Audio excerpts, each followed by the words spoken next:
I just want to say I almost died. And here's my picture proof. Want to know how? Give it a second. So I was swimming in my pool, and I'm a Swiftie swimmer, okay? And a boy about yay high, yay high, was playing Marco Polo with me and my family.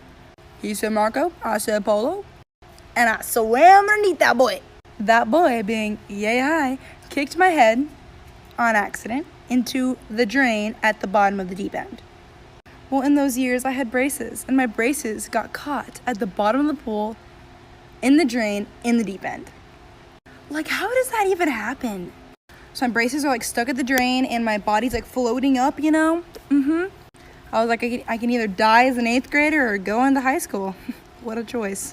So I said, 3, 2, 1, and I went up for air. And we got this creation right here. Yeah, that's me. Part 2 of the time I called 911 at work, and if you weren't here for part 1, here's what happened. I was at work and I went to the bathroom and a woman fell off the toilet in the stall next to me and started seizing. But it was because she OD'd and then she woke up and ran out the door. Me and my managers then had to follow her out the doors, and now here we are. The lady then gets in her car and starts to drive away very slowly and very badly. As I'm still on the phone with 911, they tell me to describe her and her car, so I told them what she was wearing and her license plate number. I told them that she started to pull into the bank that was next to us on the right of the store. Then she decided to drive to the gas station, which was across the street. As soon as I said that, I saw red and blue flashing lights pulling her over. I hung up with the person on the 911 call and went back to work. Later that night, an officer came in and I showed them the bathroom where we found a needle cap on the ground in her stall. The officer then took my statement, and ever since, I've been scared to go to the bathroom at work. This is the story on why I can't have kids. So basically about a year ago, I was with my friends and we were on our way to eat somewhere. And there was 9 of us, so we took 2 cars. Anyway, I was in one of the cars and I decided it'd be funny to take off my pants and put my dick outside the window and let it flop around in the wind. I don't know why, I just did it anyway. So then one of my friends from the other car saw it and rolled down the window and threw a penny at me. The wind current took it and it hit my right nut.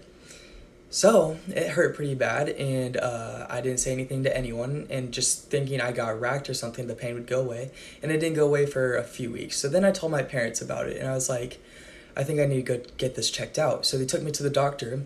Turns out my right testicle popped, and I can no longer have babies. So future wife, I'm sorry, but looks like we're going to adopt. This is so embarrassing. I'm probably going to regret posting this, but please stick around. I promise it's funny. So I'm kind of a private person, which means that none of my friends have seen me naked before. Because of this, one of my best friends thought it would be funny to start a rumor that I don't have any nipples because no one would be able to prove her wrong because none of my friends had seen me naked.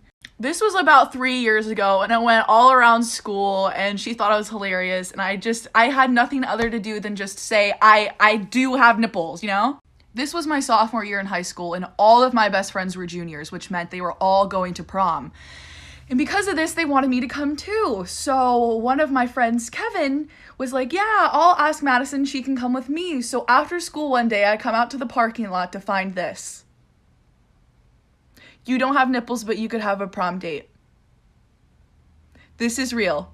So fucking embarrassing. Okay, put a finger down if you had Shawn Mendes meet and greet and you wanted a really cute photo. So you go on Amazon, you buy a pink sparkly cowboy hat. So you go on a meet and greet and you ask him where, and he says no. And then you're like, can you at least pose like cowboy? And he says no, that makes him uncomfortable.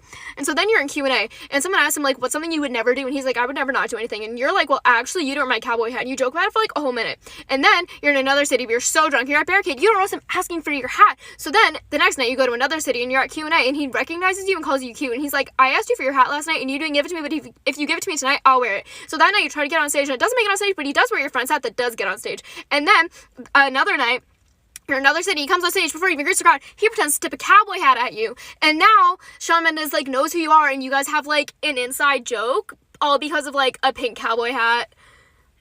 Yeah.